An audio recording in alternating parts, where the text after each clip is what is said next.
recording on this computer. Yep. Okay. Thank you very much for letting me record it. Yeah. I just apologize. You have to hear. This is not my regular voice. So just so you know. What the? Well, it sounds fine to me. Okay. Good. So anyway, back to mind mapping. Mind mapping is it's a harvesting tool where, as you know, you do kind of like a network diagram, and you branch out following wherever the ideas go. Now, you run out of space real quick. Mm-hmm.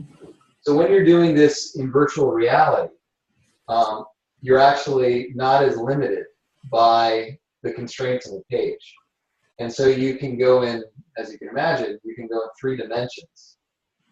And so I've used virtual reality for brainstorming, for kind of massive idea harvest, working with large groups and hearing what they have to say and pulling it into the virtual space and really just using it as, you know, just like a limitless space to be able to do network diagrams and capture really, really big ideas. Okay. Mm-hmm. So that's one way that I've done it, is to do, you know, just kind of graphic recording and do sort of on the front end what I would call kind of harvesting and brainstorming. Okay. Right. The other thing that I've done with it, let me save this real quick because I'd like to show you something else. Let's see if I can do this real quick. We're going to save, and I'll send this to you once we're done. Now this will take just a minute to load because it's kind of big. Okay. But the other thing that I've done with it, one of the things that I've found is that can be a challenge is that, you know, as facilitators, we have such a strong mental model of how a day or a series of days is going to go, right? Mm-hmm. And sometimes that doesn't really come across to less experienced clients. They have a hard time understanding how exactly we're going to use facilitated activities in order to get what it is that they actually want to achieve, right? Have you ever had that experience yourself? I'm not sure I'm following you, so can you say more, give me an example? Yeah, so like, for example, I'll just tell you what led to what I'm about to show you. I had a client who wanted me to do a 3-day facilitation, and it was very intense. There was a lot of objectives that they had, and so against all of those objectives, I had to plan out different approaches to be able to achieve those objectives. And so the facilitation guide that I sent them, the agenda, they weren't able to come up with a good enough mental construct to really understand what it was that I wanted to do in order to help them achieve their goals. Okay, does that make sense? Like I guess so, but I guess my experience with facilitation is being more in the designing space than in the facilitating space. Yeah, so I do both, and I guess it's really more on the design side of things because, you know, I gave them something that looked like this. Okay, it was a facilitator guide. Okay. And then against that, they just said, okay, but how are we going to achieve our outcomes from that? Like they couldn't bridge that gap. Right. Connect. Exactly. So here's what I did. Let's see if I can't make this work for you. So you're still viewing my screen, right? You can see the little black and white thing. What I did is I actually built the rooms that we were going to use, and I built the room as, this is the really, really cool part. So I actually built each one of these rooms to represent a different day of the facilitation, okay? So I'll just walk you just through a couple of these things so you can get the idea. And some of these will really resonate with you because I know you have a background in human-centered design. So we begin with welcome and outcomes. A guest speaker kicks us off. We go through the agenda. We walk through the principles of the day. We do introductions using a team portrait. We do an experiential activity called Build a Bridge. Then there's a personality assessment that we do. And then we actually start chunking through the real meat of the agenda, which actually gets us into building persona profiles, which, you know, since you've got that background in human-centered design, you know, I thought that might be something that might resonate with you for a little bit. But what this allowed the client to do was see how each activity would build on the next in order to get them to what they wanted to achieve with their goals. And so the same way that you're looking at this, you know, as if there was a camera in the room, this camera can actually turn into a video camera, and I can record video while I'm in the virtual space. And then I put a soundtrack on top of that, like just my own voice explaining, how the day is going to go. And that gives them a real clear idea of what happens. So this is the other way that I've used it in order to like mock up really complicated facilitations. Neat, huh? So basically what you do is you give this with your voice in the background, which actually I have to say, I went online, I did some VR research, and I'm pretty shocked that, and just so you know, I got your information first. Really? So I came across your video. That's pretty cool. I didn't know that. I haven't Googled myself in this stuff yet. Say it again? I have not Googled myself yet. So just so you know, I think that's an important piece of awareness. That is very good to know. I appreciate it. So did you see this video? Did this come up? Yes. Okay, cool. So what now I got to get my glasses on for real. So if I'm looking at it on the screen, and my screen is like right there, it doesn't show up in 3D. As I'm looking at it through the headset, it looks three-dimensional, right? If you're looking at it through if you're looking at it through this, right? Right. Right here, which is kind of weird to see it. Right. It looks like it shows up as 3D. Okay. Right. All right. Now here's the other thing that I can do with it, and I've had less luck with this. Okay. It hasn't been as successful. Okay. So right now, your view of this, it's like you're looking at it through my right eye when I've got the headset on. Okay. It's like one eye closed, so it's flat. Okay. I can actually set it up so that it projects both of the different lenses. Let me just show you what that looks like. Hang on.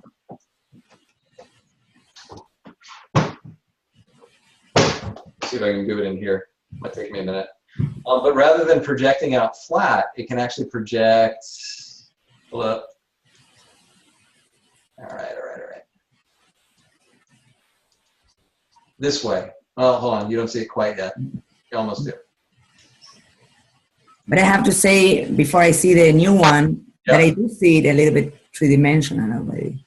It looks three-dimensional, but you'll see what I mean in just a second. Okay. Hold on a second. I gotta get. Okay, here we are. Your screen. Okay, so this is called a display mirror. If I've got it right. And you're actually only just seeing one of the lenses right now. In other words, it can project both of the lenses, right? Both of the things that are going on. And then what you can do is, if it's projecting like that, you send out one of these things. Have you ever seen this before? I saw it when you asked for it. I Googled it. Yeah. So this is Google Cardboard. So what you can do is you can actually take your phone, drop it into this, and be able to see it in 3D. But again, like I said, it's not as successful as just looking at it flat right now. Anytime I've tested it, usually what we run into problems are with the bandwidth with somebody's phone not being quick enough to be able to see it. Let's see if I can get rid of this now. So basically, do you use this only with clients, and when you're doing this demonstration, you're obviously in separate rooms, right? So if I've ever done it live, there's been a couple of different ways that I've done it live. What we started with was we put it in a large studio space, and there were people that were in the room. And the same way that you would use like a graphic recorder, I was just doing it using this. Okay. And they were projecting, it was projecting the product up onto a large screen that we had in the room. Okay. But you were not in that room, or you were? No, I was in the room. I was in the room. So it was kind of like this. The group was set up, and then I was off to one corner, but the screen was very large and in the room. Okay. So that way I could, and I had to be there so that I could hear what was going on. Right.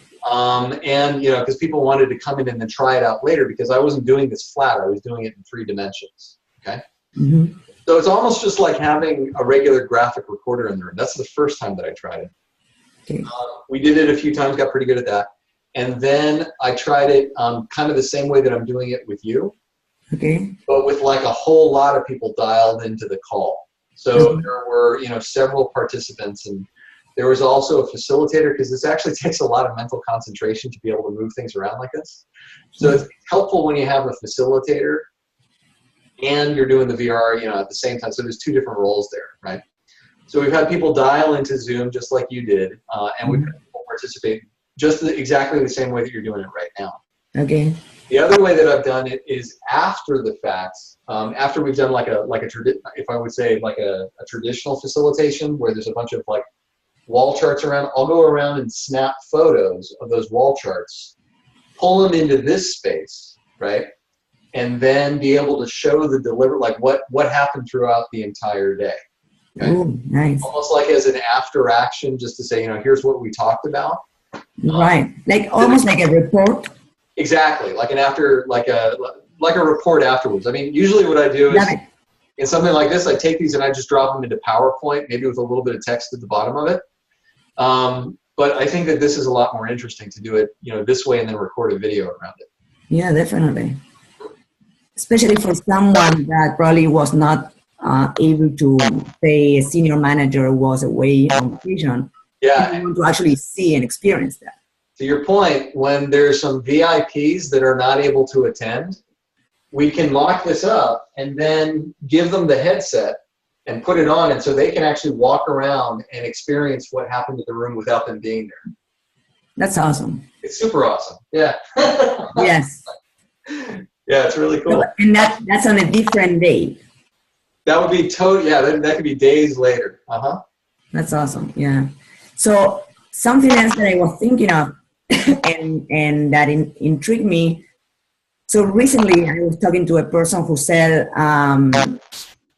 that she was interested in the VR, and I can't remember right now how is that she was planning to use it. Can you hear me? Yeah, I can hear you fine. Okay. And but then the other, so I'm gonna reach out to her and just ask her specifically because she had a good idea, I thought, and I like to put you, to connect you with her because I thought it was definitely. And, go ahead. And I think it was more about teaching classes. Mm-hmm. So it's similar idea. It's just like it's not for a client in particular, but it would be more asynchronous. Just for teaching? Okay, so let me give you a resource for that. This would be pretty neat. Did I tell you about Nova Scribes? Nope. Okay, let me pull that up real quick. You can still see my computer, right? Yes. Okay. Are you familiar with Meetup? Oh, you did send me that. Yes. Okay, yeah. So this one, I'll just tell you, if you would like to invite your friend to come to the one that we're actually having on Thursday, this is going to be set up so that people can try it out. And we're going to do something called an idea jam where people just kind of share their ideas. How could you use this? Get some refinement, ask people for their feedback. But if you wanted me to connect with this person, just like I'm doing with you, I'd be happy to do that too. Well, I did send her this, so I'm now waiting to hear from her. Okay, all right, cool. And then there was another way that I thought, at some point when I was like, okay, I need to present this, even for the presentation, for preparing for present content in, the Muffin setting, I was like, there has to be, and also during the past year, I have been working with a, speaking coach, so that I'm clear in the way I communicate and I say the things in a way that people understand me and model. So I was thinking, wouldn't it be great if we had, something they would actually teach me instead of, how you can find all of these TED Talks and things about, public speaking and many things. And I was like, and so when I mentioned that to my friend, she said, actually, there's a virtual speech that you can do. And I was thinking, so it exists already. Yeah, actually, that's true. There is one of the, this is just one application that I'm showing you right now.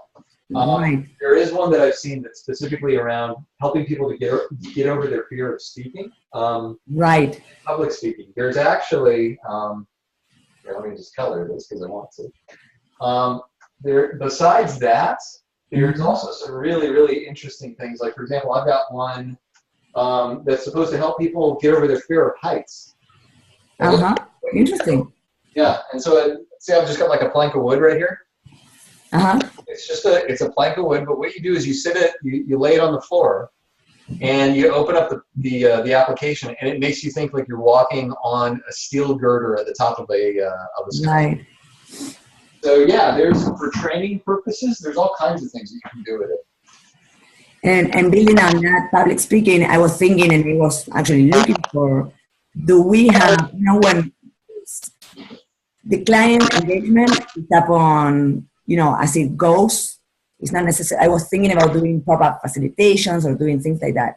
And how could I practice more of my facilitation skills? And I thought, wouldn't it be great to have these different scenarios where you can actually practice in a safe space? Yeah, practice speaking. Yep. I'm going to write these down. Sure. Practice speaking and facilitation. Yep, and facilitating.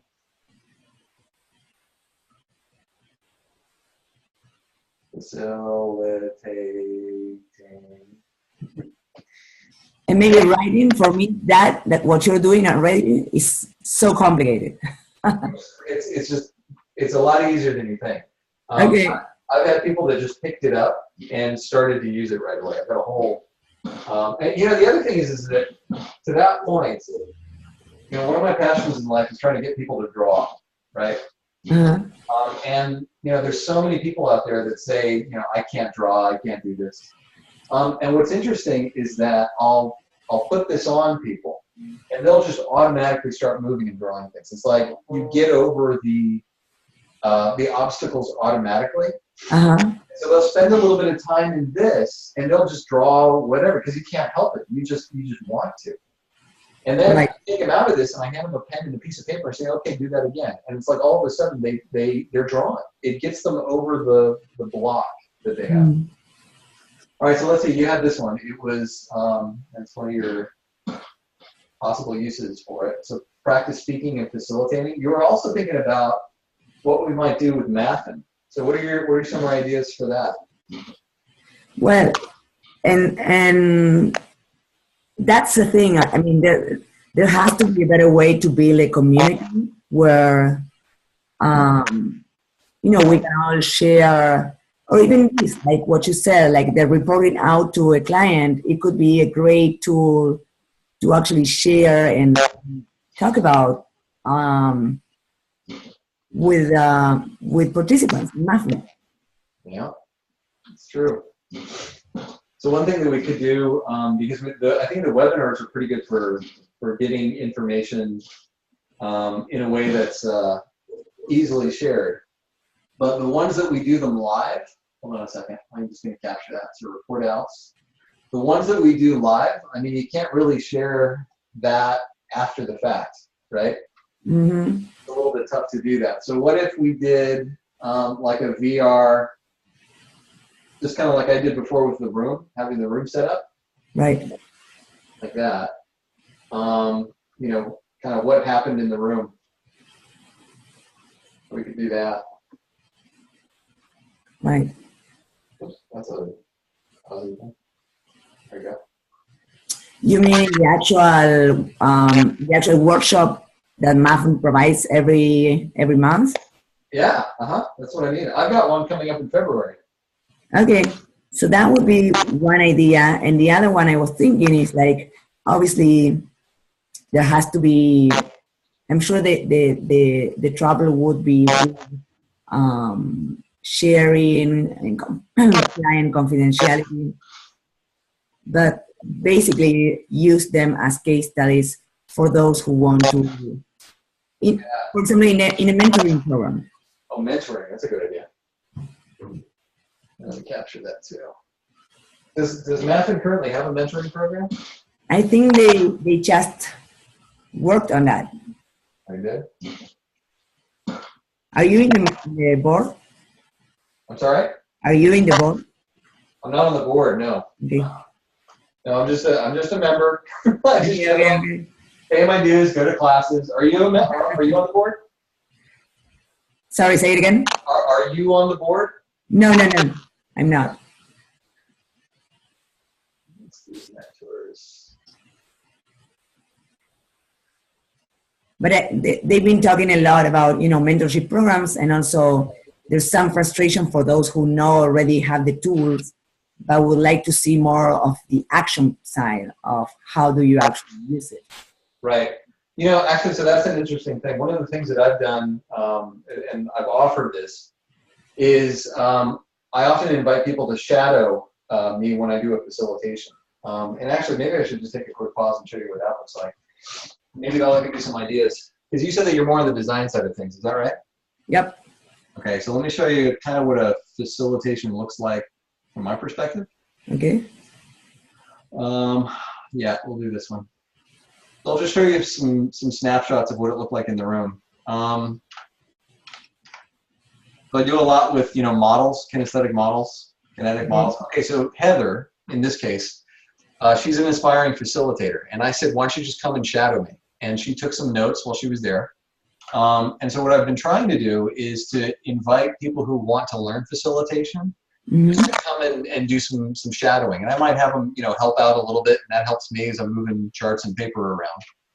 But, you know, I mean, that's kind of how I learned, is that I shadowed some of the best facilitators out there. And so I'm trying to kind of pay it forward.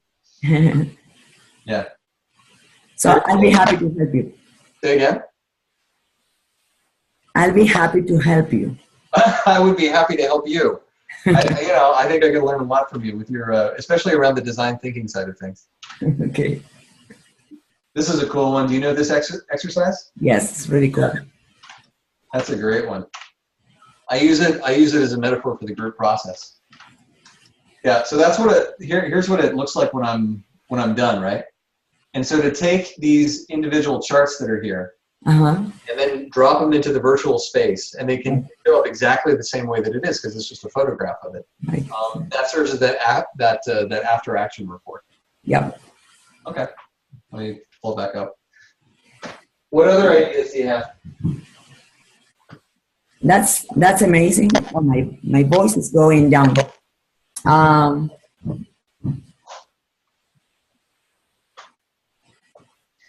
So mentoring. What else can we do with math, do you think?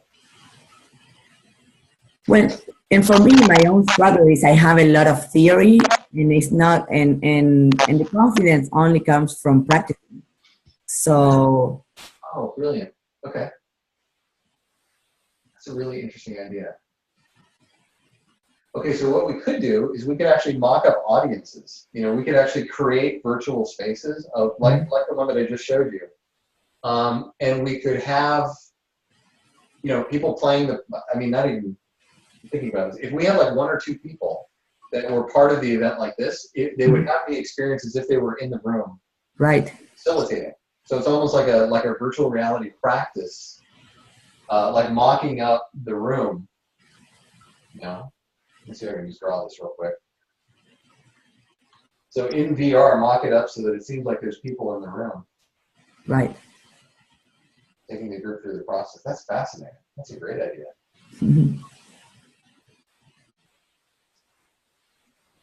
So we got the little.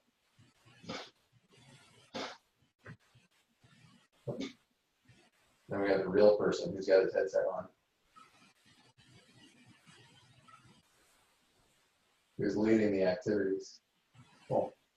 Very nice. And then all you'd really need would be like one or two real people to play the part of participants. Right. That'd be neat. That is really neat. Yep. Is that what you meant? Something like that? Yeah. Cool. Okay. I could show you a lot more, but I also want to keep it simple, right? So I could really overwhelm you with the stuff that we've done with it. You know, even so far as going in and creating full environments and things. But I really want to make sure that you're getting what you need out of this, or what you like to see out of this. Is there anything else that I can answer for you? No, I mean that was great, and I'm thinking right now my voice is going down. Okay. Well, how about this? I'll do a quick video of this just to kind of capture what we talked about. Sure. And then I'll send it to you, okay? Awesome. Cool. Tell me the name of your friend again so that I know who's... Elena. Elena. Okay, got it.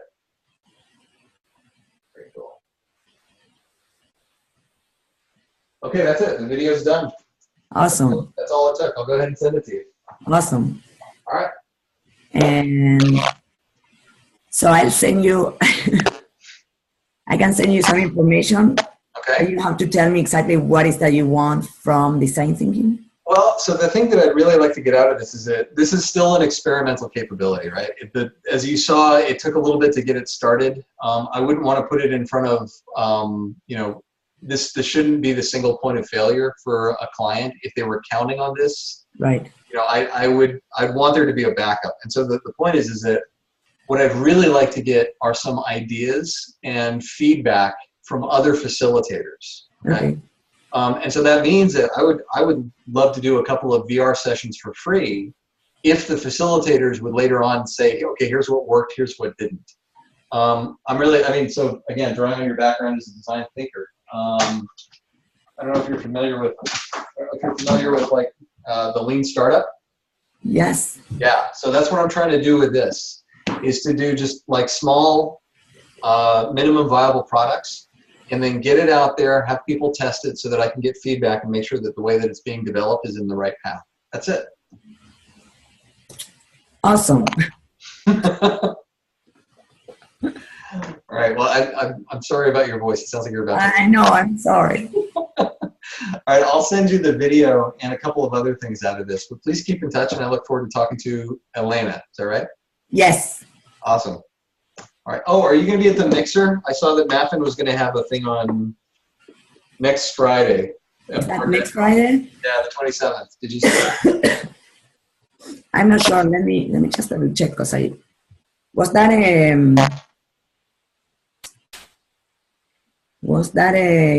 luncheon? They call it their networking. It's going to be at Bar Deco at 12:30. So that's at noon? Yeah, that's right. I can't make it, but a couple of people from my team will, so I'll make sure, if you're there, let me know and I'll have them look out for you. Okay? Okay.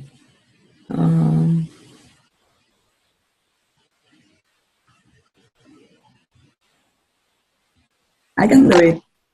Cool. All right. Awesome. I'll have them look out for you. Okay. And what's the name? I don't know yet. I need to see. I have about 5 people that I work with. I need to see who's available and going to do it, but I'll send you a note.